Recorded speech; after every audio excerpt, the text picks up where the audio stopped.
श्री स्वामी समर्थ मैत्रिणींनो, आजच्या व्हिडिओमध्ये तुमचे स्वागत आहे। उद्या आहे 29 मार्च, वार शनिवार आणि या दिवशी आलेले आहे शनी अमावस्या। जेव्हा अमावस्या तिथी ही शनिवार येते तेव्हा त्या अमावस्येला शनी अमावस्या असे म्हणतात आणि शनी अमावस्या ही वर्षातील सगळ्यात मोठी अमावस्या मानली जाते। मराठी कॅलेंडरनुसार ही वर्षातली शेवटची अमावस्या आहे, त्यामुळे या अमावस्येला विशेष महत्त्व दिले जाते। शनी अमावस्या ही पितरांना समर्पित असते। या दिवशी पितर मृत्यूलोकातून पृथ्वीवर येत असतात आणि म्हणून त्यांच्यासाठी पिंडदान तर्पण केले जाते। तसेच हा दिवस माता लक्ष्मीला देखील समर्पित आहे। या दिवशी माता लक्ष्मीची देखील पूजा केली जाते। सोबतच या तिथीला शनिदेवाची पूजा केल्याने शनिदोष, साडेसाती आणि धैर्याचे अशुभ प्रभाव कमी होतात आणि शनिदेवाच्या आशीर्वादाने जीवनात सुख, शांती आणि समृद्धी येत असते। स्कंद पुराणानुसार या शनी अमावस्येच्या दिवशी पवित्र नद्यांमध्ये स्नान, दान आणि पिंडदान तसेच तर्पण केल्याने व्यक्तीची सर्व पापे नष्ट होतात। श्राद्ध आणि तर्पण केल्यामुळे पितृदोषापासून मुक्ती मिळते। धार्मिक दृष्टीने हा दिवस अतिशय महत्त्वाचा असल्यामुळे या दिवशी काही प्रभावी उपाय देखील केले जातात। आज या व्हिडिओमध्ये मी तुम्हाला एक अतिशय प्रभावी असा उपाय सांगणार आहे। उद्या शनी अमावस्येच्या दिवशी सकाळीच उंबरठ्यावर ठेवा ही एक वस्तू। एका रात्रीत आयुष्याचं सोनं होईल। 7 पिढ्यांचे दारिद्र्य नष्ट होऊन कुटुंबाची, मुलांची, पतीची भरभरून प्रगती होईल। घरात अखंड लक्ष्मी नांदेल। तर अशी कोणती वस्तू सकाळी उंबरठ्यावर ठेवायची आहे, कोणत्या वेळेत ठेवायची आहे, याबद्दलची संपूर्ण माहिती आज या व्हिडिओमध्ये मी तुम्हाला सांगणार आहे। तर पहा, अमावस्या तिथी ही दर महिन्याला येत असते, परंतु शनिवारी येणाऱ्या अमावस्येला शनी अमावस्या असे म्हणतात। दर अमावस्येला पितरांची पूजा करावी असे आपले धर्मशास्त्र सांगते, पण दर महिन्याला पितरांची पूजा करणं शक्य नसेल तर शनी अमावस्येला पितरांची पूजा अवश्य केली पाहिजे असे आपले शास्त्र सांगते। या शनी अमावस्येचा प्रारंभ 28 मार्च संध्याकाळी 7:55 होणार आहे आणि समाप्ती 29 मार्चला दुपारी 4:27 होणार आहे। उदय तिथीनुसार आपल्याला ही अमावस्या शनिवारी साजरी करायची आहे। या शनी अमावस्येच्या दिवशी ज्या घरातील स्त्री हा उपाय आवर्जून करते त्या घरामध्ये नेहमी माता लक्ष्मी अखंड वास करते।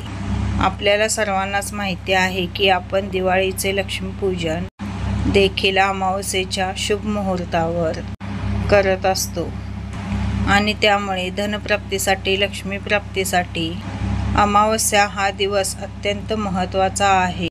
त्यामुळे जर तुम्हाला तुमच्या आयुष्यामध्ये आर्थिक अडचण यांना सामोरं जावं लागत असेल, काहीतरी सतत आर्थिक अडचणी येत असतील किंवा घराची भरभराट होत नसेल किंवा पैसा घरामध्ये टिकत नसेल, व्यवसायामध्ये अडचणी येत असतील, म्हणजेच व्यवसाय व्यवस्थित चालत नाही, घरामध्ये हवा तसा पैसा येत नाही किंवा पैसा आला तरी तो काही ना काही कारणाने घरातून निघून जातो, तर या सर्व कारणामुळे समजते की माता लक्ष्मी घरामध्ये स्थिर नाही।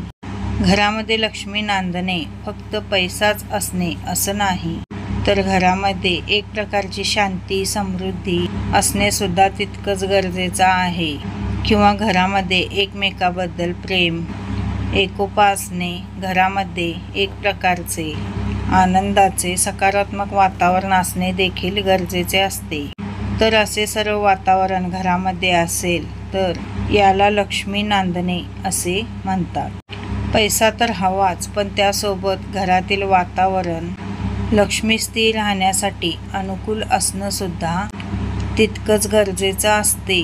त्यामुळे यासाठी महिलांनी उद्या शनी अमावस्येला हा अतिशय प्रभावी उपाय जो आहे तो करायचा आहे, कारण काही दिवसांचं महत्त्व हे खूप जास्त असतं. आपल्या पूर्ण प्रगतीवर या सर्व गोष्टी खूप परिणाम करत असतात आणि त्यामुळे पहा, अमावस्येच्या दिवशी केलेले उपाय हे कधीच वाया जात नाहीत. या दिवशी तुम्ही जे काही उपाय करता त्या उपायांचा तुम्हाला नक्कीच फलप्राप्ती होते. तुमच्या आयुष्यात सकारात्मक बदल झालेले तुम्हाला नक्कीच जाणवतात. तर हा उपाय आपण उद्या सकाळी करणार आहे. तर हा उपाय सकाळी करण्या अगोदर तुम्हाला सकाळी लवकर उठायचं आहे. अंघोळीच्या पाण्यामध्ये थोडं गंगाजल आणि थोडंसं मीठ टाकायचं आहे आणि त्या पाण्याने तुम्हाला स्नान करायचं आहे. कारण शनी अमावस्येच्या दिवशी स्नानाला अनन्य साधारण महत्त्व आहे. तुम्ही पवित्र गंगेवरती जाऊन स्नान केले तरीसुद्धा चालेल, परंतु सर्वांनाच पवित्र गंगेवरती जाऊन स्नान करणं शक्य होत नाही. म्हणून तुम्ही घरच्या घरीच या 2 वस्तू अंघोळीच्या पाण्यात टाकल्या तर तुम्हाला पवित्र गंगेवरती स्नान केल्याचे पुण्य प्राप्त होते. यानंतर तुम्हाला तुमच्या देवघरातील देवांची पूजा अर्चा करून घ्यायची आहे. या दिवशी देवांना पंचामृताने स्नान घातले जाते. देवांना शांत केले जाते, म्हणून देवांना स्नान घालायचं आहे. धूप दीप अगरबत्ती लावून तुम्हाला वातावरण हे प्रसन्न करायचं आहे. उंबरठ्यावरती तुम्हाला हा उपाय करण्या अगोदर तुम्हाला तुमच्या घराची फरशी ही स्वच्छ पुसून काढायची आहे. फरशी पुसण्याच्या पाण्यामध्ये तुम्हाला थोडं खडं मीठ आणि गोमूत्र आणि हळद टाकून त्या पाण्याने तुम्हाला फरशी पुसायची आहे आणि यानंतर तुम्हाला हा उपाय करायचा आहे. आता हा जो उपाय आहे तो सकाळी 12 वाजण्याच्या आतच करायचा आहे. सकाळी 12 वाजण्याच्या आतच तुम्हाला ही जी मी वस्तू सांगणार आहे तर ती उंबरठ्यावरती ठेवायची आहे. सर्वप्रथम तुम्हाला काय करायचं आहे, एक तांब्याचा कलश घ्यायचा आहे.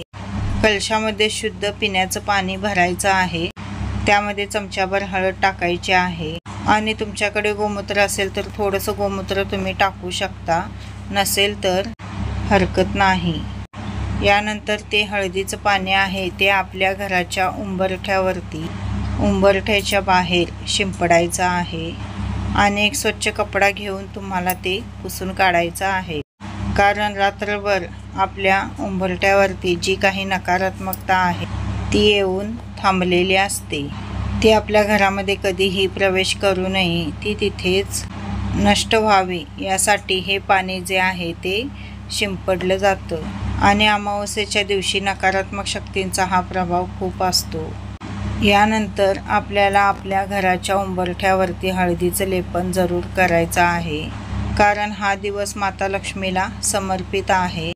या दिवशी माता लक्ष्मी सूक्ष्म स्वरूपात आपल्या घरामध्ये वास करत असते आणि जेव्हा हळदीचं लेपन आपण आपल्या उंबरठ्यावरती करतो तेव्हा घरातील नकारात्मकता, वाईट शक्ती ही नष्ट होते आणि त्या घरात अखंड लक्ष्मी वास करत असते. म्हणून उंबरठ्यावर हळदीचं लेपन हे करायचं आहे.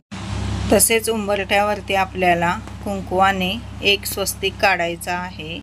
आपल्या घराच्या मुख्य दरवाजावरती सुद्धा कुंकवाने एक स्वस्तिक काढायचं आहे. त्या स्वस्तिकला मधले 4 बिंदू आणि कडाच्या रेषा आवर्जून द्यायच्या आहेत.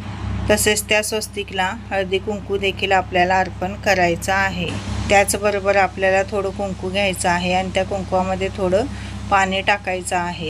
त्या कुंकवाचा गंध तयार करायचा आहे आणि यानंतर त्या गंधाने आपल्या घराच्या मुख्य दरवाजाच्या उंबरठ्यावरती तुम्हाला अष्टलक्ष्मीचं प्रतीक काढायचं आहे. ज्या प्रकारे तुम्हाला उंबऱ्याला जे कुंकवाची बोटं असतात ती ओढून घ्यायची आहेत. पहिलं गंधाचं बोट ओढताना तुम्हाला अधिलक्ष्मी, दुसरं बोट ओढताना धनलक्ष्मी, धन्यलक्ष्मी, गजलक्ष्मी, संतानलक्ष्मी, वीरलक्ष्मी, विद्यालक्ष्मी, विजयालक्ष्मी असे तुम्हाला 8 बोटं ओढून अष्टलक्ष्मीचे नावं जी आहेत ती घ्यायची आहेत. अष्टलक्ष्मी ही समृद्धी आणि संपत्तीची देवी आहे. या अष्टलक्ष्मीच्या पूजेने अपार आशीर्वाद मिळतात असे मानले जाते आणि म्हणून आपण दिवाळीच्या लक्ष्मीपूजेच्या दिवशी देखील अष्टलक्ष्मीची पूजा करत असतो. त्या दिवशी सुद्धा अमावस्या असते आणि म्हणून जे अष्टलक्ष्मीचं प्रतीक आहे ते आपल्याला उंबरठ्यावरती काढायचं आहे। जर तुमच्या घराला उंबरठा नसेल तर जो मग आपला दरवाजा असतो तर त्या दरवाजावरती सुद्धा तुम्ही हे अष्टलक्ष्मीचं प्रतीक काढू शकता। मैत्रिणींनो, माहिती आणि व्हिडिओ कसा वाटला ते मला कमेंटद्वारे कळवा आणि नक्कीच हा उपाय तुम्ही तुमच्या उंबरठ्यावर करून बघा। धन्यवाद।